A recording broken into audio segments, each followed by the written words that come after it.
Hey, welcome everybody. It's Luke with LukeHumphreyRunning.com, and I want to talk a little bit today about the off season and what that actually means, right? So, because it seems like we don't really have an off season, do we? So let's just what I'm thinking here. So, I'm reading off of my blog post, and I'm gonna share as well with all of this. But I remember, do you remember in high school? So I'm 41. I was in high school in the mid to late 90s. You guys remember those no fear shirts? Places the first like Ricky Bobby or something like that. There's all kinds of them, right? And so everybody had them. They had the T-shirts with the motivational quotes, and they had something like whatever. But so my favorite was always like runners have no off season or whatever, or they'd put something silly like, you know, your sport's punishment is my sport, or so, like whatever, making fun of other sports. But in any case, yeah, it's so tough, right? Like, oh, we're such badasses. But looking at it now, and see what goes on now. Probably the runners have no off season. That would probably not be my first choice for a motivational shirt, just because everybody needs an off season, right? So, when I going back to high school, like, you had a few weeks in the summer where high school the kids or nothing, and then you'd start getting together for runs like once a week, and then first part of August you could actually meet up and start doing practices and stuff. But basically from mid-August you'd run through cross country, which would go through first part of November in Michigan, and then some kids would go on to Foot Locker, which isn't even a thing anymore. I don't think. And then go from there. And so you could really race until like towards the end of December.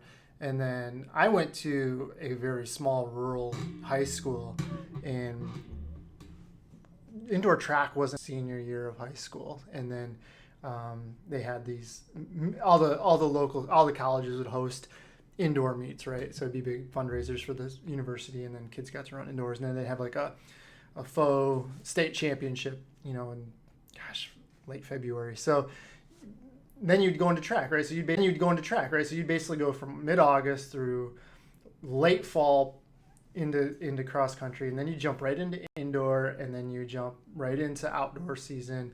And then if you qualified for state finals, you'd go to the first part of June. And then if you were one of these kids, you go to like Nike Outdoor. Now you could literally train all year long. You'd have no off season. And then the same type of setup in college too. And so it's just such an easy way to burn kids out. And then now you see like in professional athletes, like, so this year's a good year because it was a world championship, so they would train. I think there was a few more meets in the European track seasons where all the professionals go, and then you won't really see much of these track athletes until from say late August. I think maybe the European season ended. To you probably won't see anything from these guys until first part of 2023, where indoor season kicks off. So you'll have a good few months where you won't even see these people that were track athletes, but and when I first started coaching back in 2006, we didn't really even have, so we, like Houston was around, Cal was around, the Rock and Roll Phoenix in February was around, but they weren't big races. They weren't the levels they are now. And so you would basically have people train through the summer for a fall marathon. And then say New York would be like the latest somebody would run. So New York, that first weekend in November, they'd be off November, December, January, and then start training for a spring marathon. So, or maybe in first part of January if you're training for Boston. But you'd basically have that set of time where there really wasn't much going on, and people would naturally kind of take a downtime, and then they say they ran an April marathon, and then May and June might be whatever for some people, and then they'd start training for in June for July for a fall marathon, right? And so, um, but now you're seeing that, Houston's bigger than ever. There's all sorts of races in December, going on beyond Cal. You go to the southern part of the U.S. and honestly, it makes sense because it's a great climate in the winter, and you can avoid those training in the summer, and then you can, if you go in December, first part of January, for the most part, even up here in Michigan, like that's pretty manageable, right? It's not until you get to late January, and then that sucks. February sucks, and then the first week of March usually is terrible. And so it makes sense, but now you're seeing people basically run, early fall marathons, and then going into like maybe into a Houston, and then into a spring marathon, and then you're seeing like Grandma's is gaining popularity, which is in June, and then here in Michigan we have which Traverse Cities is towards the end of May, which is starting to get late in the spring. And then the Charlevoix Marathon, which is a very popular marathon here in Michigan, that's in June as well. But it's in northern Michigan, so you're going to get it's a little bit cooler. It's off the lake. It's all cooler weather up there, but you're just pushing those seasons later and later, and now they're starting to blend together, and people aren't really necessarily taking a dedicated downtime. And I'm not talking about the 2 weeks you take off after the marathon. I'm talking about 2-3 months where you're not necessarily doing anything as far as structured training, right? And so I don't know if it's people chasing times or whatever, but I just feel like it's just there's never like any down time that's a significant amount of time. It's usually 2 weeks off and then 4 weeks getting right back into marathon training or half marathon training or something like that. But there's never, I want to talk about that today. And so for the first off, I want to say, what does that actually mean? And kind of hinted at it, but when you look at, major sports like football, baseball, basketball, golf, and hockey, anything really, it's a block of time where they just seemingly disappear. Like Tigers, my beloved Tigers, God bless them, they were actually done in June, June based on their playing. But yeah, they just finished the season yesterday, I think, and now they're gone. Some of the younger players will go to these different leagues and stuff and work on some stuff. But for the most part, they disappear until February, March, and then they'll go to. And it's not that they're not doing anything, but they're not doing anything that's visible, right? They're usually working on weaknesses, or they're getting rehab for injuries they had during the season, or surgery, or just whatever. They're implementing new strength stuff, or whatever the case is. They're working on skills, that type of thing. But they're not training for baseball games or football games or anything like that, right? And so like actually my daughter's school, we had a Detroit Lions. His kids went to her school. And so we'd always have dad duty. We'd both be picking up our kids in the afternoon. And so I was talking to him, and Nick Williams is his name. And he's like, Nick, what do you do? He's like, after football season, he was, I mean, it's hard during football season. They travel a ton. But after football season, he was basically there every day. And like, what do you do? And then he's like, well, I'll just kind of take a few weeks off just to recover completely. You get the crap beat 18 weeks, and then and you're tired, right? And so he did that, and then he would just go back to Alabama and work with a strength and conditioning coach and stuff, and just get ready, work on, that's all he would do is work on technique and skill, getting stronger and things like that, right? So, it's pretty interesting. So he'd go down there like Christmas time and then come back. He didn't go back to training camp, but yeah, so it was just interesting to see, because it was like, it's not like he just took 3 months off, and he was a few weeks off just to get recovered, and then working on skills and things like that the rest of the time with his specific coaches back home for running. Some people might call it a base running program, but it could be different from base too. It could just be truly an off season. But it's to me, it's at least several weeks where you're working on specific training for weakness, or implementing nutrition or something like that. But you're implementing something that you you need to work on and get better at. So, or it is just a generally unstructured time where you're running and recovering and just kind of having fun with running. I think there's two different ways to look at it. But it's a dedicated block of either something very, very specific that's a weakness or something that's very general and rest and recovery type of thing, but it's a big block of time. And that's what, like I mentioned before, I don't really see much of anything that resembles a true off season for, really adult marathoners, right? That I work with quite a bit. It's usually just going from one thing, getting ready for another, and then getting ready for another. And we'll break up the seasons, but it's still never just dedicated time off or something like that. And I think ultimately that sets a lot of people back. And as a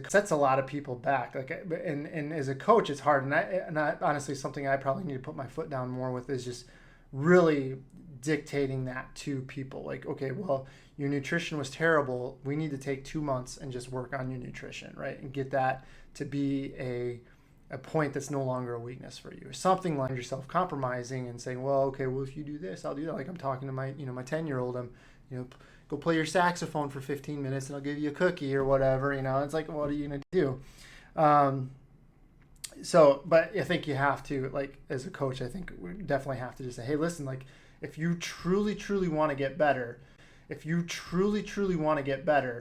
this is what you really should be doing, and explain why. Because a lot of times I think what people think is that if I take a dedicated amount of time off, and I'm using off air quotes, not really off, but not training specifically for something, that I'm going to lose a ton of fitness. And that's just not the case. I mean, if you look at all the detraining studies out there, like, and if this is people taking 100% of the time off, not doing anything for 6 months, they can get back into the same type of fitness that they were in within a few months, right? So if you're doing, half of what you were doing, that fitness is going to stay pretty much level. And you might, instead of being at 100% of your fitness level, you might be at 90% of your fitness level. And then you start training and you're back up to 100% in no time at all, right? And so you have to be willing to recognize that. But if you go all the time, and this, like you do this at work, if you push at work, what happens? You get burnout, you get tired, you get sick, you get cranky, nobody wants to be around you, all this stuff. But the biggest thing is you plateau, right? Like you plateau in your work performance, you plateau in physical performance, all of those things. But if you just take a step back and you think about, like, well, when we talk about, you do benefits of that workout, well, it's the recovery after that workout, right? So it's the same thing as with a hard segment. What's going to help you really, truly reap the benefits of that training segment? Well, it's taking a step back for a little bit and allowing that all to kind of soak in, and you can gain those benefits from it, right? So, and you can gain those benefits from it, right? So it is kind of that thing. It's, seems counterproductive to a lot of people, but it truly is. It's like, it's that rest that's going to allow the work to actually soak in and take effect. All right, so I've actually gone way off script on here, so let's see where I'm at here. All right, so let's go back to where we're talking. So remember, I said I saw an off. I didn't say this in here, but it's in my notes. I saw an off season being either really focused training or generally lax training. So I want to go back to that. So I did mention that. Since I am doing this in the fall, let's start with a fall marathon, right? So with training hard all summer, you held it together. You raced, but your kids are back in school. You went through all that good stuff. I know how that is, settling back into that school routine, taking your kids to sports practice, picking them up, blah, blah, blah, all that stuff that's going on, right? Throw in a marathon, you're ready for, right? Where people are just done, right? They're like, I made it to the taper. Honestly, I don't care what happens in the marathon because I made it to the taper, right? And then you throw in the race and it's a whole new ball game, right? So it's like, they're just done. And I see that, and I've definitely been there myself, right? Like we've gotten through the training, and that was right. Like we've gotten through the training, and that was really kind of the victory, right? For most of my audience, after an October marathon, it's time for an extended break, right? Not only for the things we've already talked about, but also because they go from downtime to the big holiday, like all that good stuff, right? You have all that holiday stuff coming up, and there's a lot going on. Family, get-togethers, parties, company parties,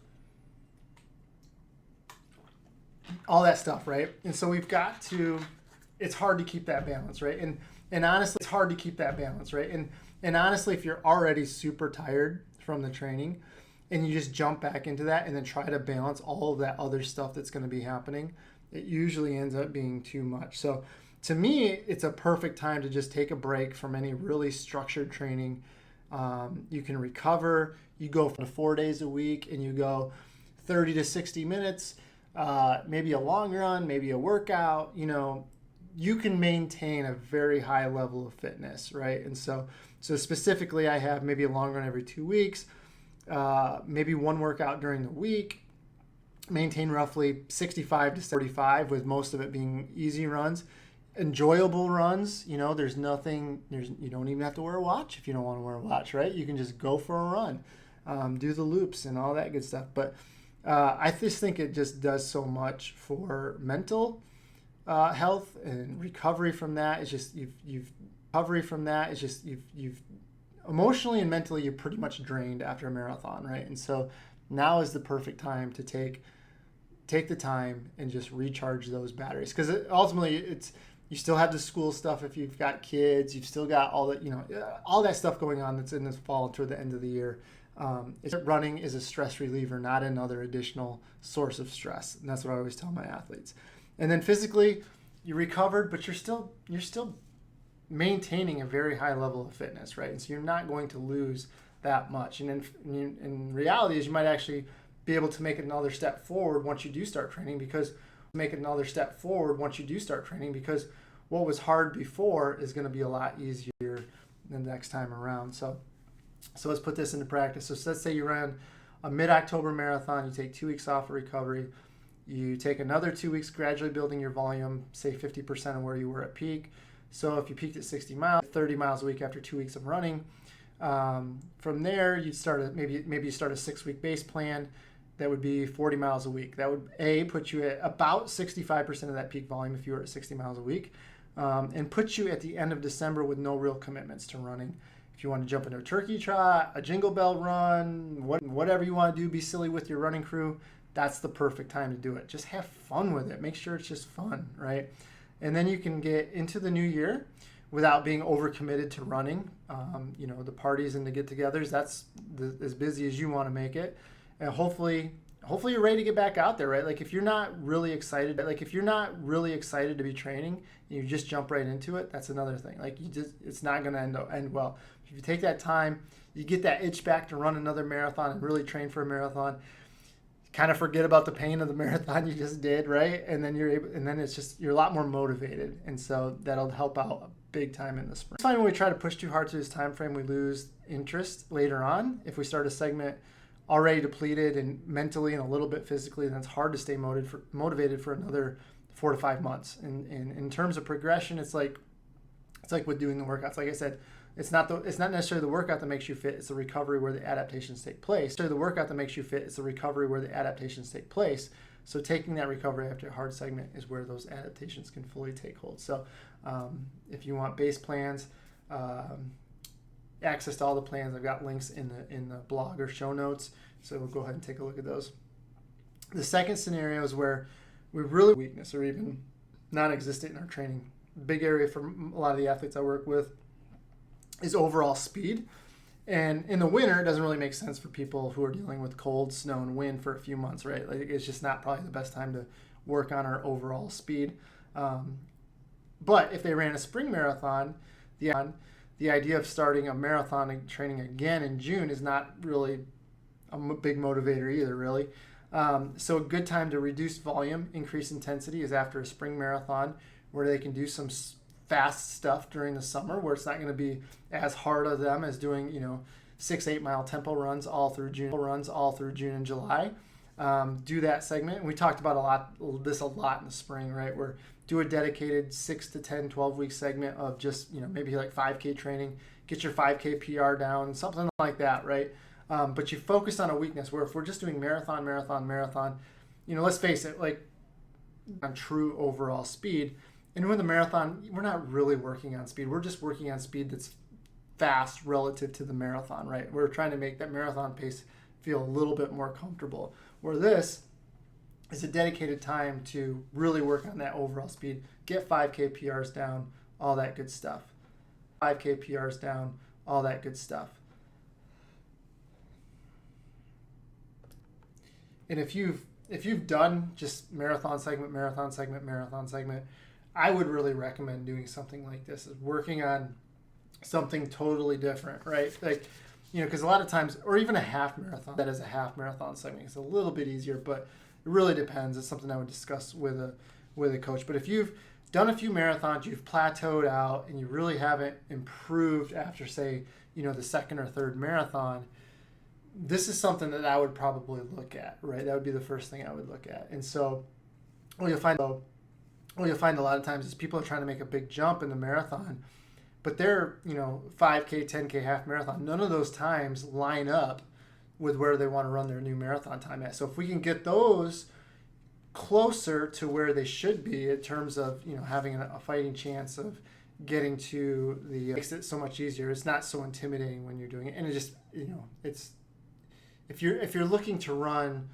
say, a 4-hour marathon and your half marathon PR is 2:05, that's a little daunting, right? Because now you've got to run 2 half marathons faster than you ever run, back to back faster than you've ever run one, right? And so if we can run one, right? And so if we can get that down to 3:50, now all of a sudden you're like, okay, I can come through in 4 hours or 2 hours, and I can do that again, right? And so it just makes things so much easier. It just works on things that we know we need to do, but a lot of times, let's face it, we get older and we just don't want to do it, right? We're like, I'm an adult, not to work on that, and so I'm just going to do what I like doing. But if performance is really what you're after, this is something that I would look at. And then again, here, 60 to 70% of your peak volume is just fine for speed segment. So if you're running 60 miles a week for the marathon, you want to train 40 for a 5K, you can 40 for the you want to train 40 for a 5K, you can get a lot done 40 miles a week in a speed segment. Your workouts aren't as long, your long runs aren't going to be as long, so that automatically pulls your peak mileage down. So you can definitely run very, very well off less mileage for a shorter distance. And then you may also want to consider training, and this might be something like strength training or nutrition. Maybe that's holding you back. Maybe it's holding you back as some habits. So take time in the down period to really make an effort to establish those new habits. It's going to take 6 to 8 weeks to establish those habits, right? So whether it's maybe it's just eating breakfast or drinking 100 ounces of water a day, whatever it is, it's just going to take time to instill as a habit. And so you need to make sure that you have that time. You're not adding a bunch of other stuff onto that as well, and then it just makes it harder to actually make it a habit. So it's probably a combination. For a lot of people, it's just a combination of stuff. It's a combination of base training and a skill development, and then something like strength or nutrition. Honestly, I'd pick one or the other. So I just don't like overloading a person with too many things. I'm definitely keep it simple type of person, and I just find that the harder you make it, it's a lot less likely to actually be adhered to. So you want to just keep everything simple, add one thing at a time, and then once you feel comfortable with that, then you add another thing, and on, right? And just recognize that these are both there's going to be long-term projects, but the best time to start is when you're in off-season, when everything else is at a lower level. And you can dedicate more time to establishing those new habits and those new routines and things like that. And lastly, I haven't really touched on this because I'm still working on my own thoughts with this, with form. We do have our partners with Athletics Connect, and so they can do remote gait training or gait analysis, and then give you some programs based on that. But I would like to maybe start doing my own things with that as well. But and we can get into whether form is cueing or strength or habit, whatever the case. It's probably a combination of those things. But strength training will probably help with form. But if you're chronically injured or you just get to a point where your form is actually holding you back, then it's something that you might need to look at. But maybe that's something that you want to investigate, right? And during an off season would be perfect timing for that. But the bottom line is that if we push the envelope nonstop, we plateau out, right? And we never work on skills, we never recover, and we never just even just take a mental break from hard work, because training is hard work. This is for those things as well. And so honestly, it's just in everybody's best interest, right? You take a break, and if that break is over the holiday period, that's probably a good thing too, right? But in all seriousness, if we don't ever take that kind of down period of time, I feel like we just plateau out way sooner. And you'll see people that have a lot of success over the first 2 or 3 years of training, and that's all they do is train. But you see those people level off, and then they get frustrated, and they spend another 2 or 3 years wondering why they're not getting faster, and maybe they bounce around from coach to coach. They probably just need a break, or they need to work on something that they're not very good at because they've taken where they're currently at about as far as they can go. And if they just keep pushing the envelope, it's going to end up being a lot harder to have more breakthroughs. I truly, truly believe that. And ultimately too, I feel like as somebody who's trained very hard for a very long time, I feel like you get to these patches where you don't like running, you burn out, you're disappointed, you're hurt more often, you're sick more often. And so, to me, I've always thought, when I was professional, I was like, well, when it becomes a job, I won't do it as professional anymore. And I still love it. I just got old. But I still like training hard, and I still enjoy it. But there's definitely times where, like when I was chasing after trials qualifier for 2020, it just got so old, right? Because it was literally, I kept chasing the time. So it was literally just running marathon after marathon after marathon after marathon. And I should have just taken my own advice in this. And if I would have stepped back and maybe like 2 or 3 less marathons that I did and focused on some other things, or actually just rested, I probably could have had a pretty decent breakthrough, right? And it could have maybe went a little bit different. So, but there was a 2-year period where it was just like that's all I was thinking about. And then afterwards, when I didn't qualify, it was actually kind of a relief because I was like, okay, now I can actually rest, right? And so yeah, I just think that you really set a position when you can convince yourself to do that off season, really take an objective look at what you need in your training, and then work on those things too. So I definitely think that you can benefit that. So I know we're in that time of we don't really have an off season. There's always something to train for, but I think it's really something that you should consider. And then if there's anything else you want to discuss, feel free to comment or post in the Facebook group or on LHR community. We'd definitely be able to further the discussion. But so that's it for now. In this, good luck, and hopefully you see a lot more great performances this fall. So, all right, I will talk to you later.